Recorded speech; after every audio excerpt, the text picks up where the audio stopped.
সফলতা এমনি এমনি আসে না, কঠোর পরিশ্রম দ্বারা সফলতা আসে।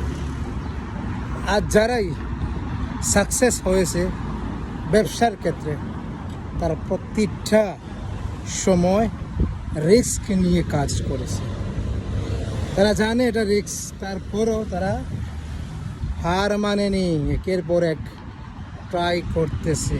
ব্যবসাতে লস হবে, এটা স্বাভাবিক, তাই থমকে গেলে হবে না।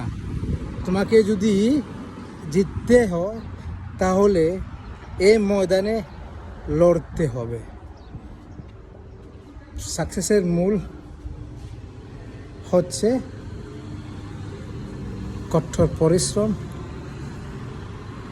যদি আপনি বলেন বা আমি বলি আমার দ্বারা হবে না, আমি এগুলা কাজ কখনো করিনি বা এসব সম্পর্কে আমার জানা নেই, আমি তাদেরকে বলবো কোনো কাজ কেউ শিখে আসেনি।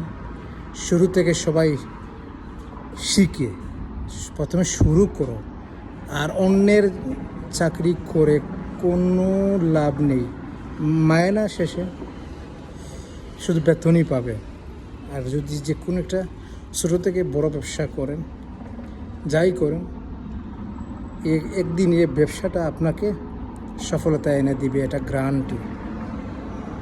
তাই আমি সবাইকে বলবো আপনারা উদ্যোক্তা হন এবং নিজের বেস্ট দিয়ে কাজ করেন, ইনশাল্লাহ আপনি জয়ী হবেন। আসসালামু আলাইকুম।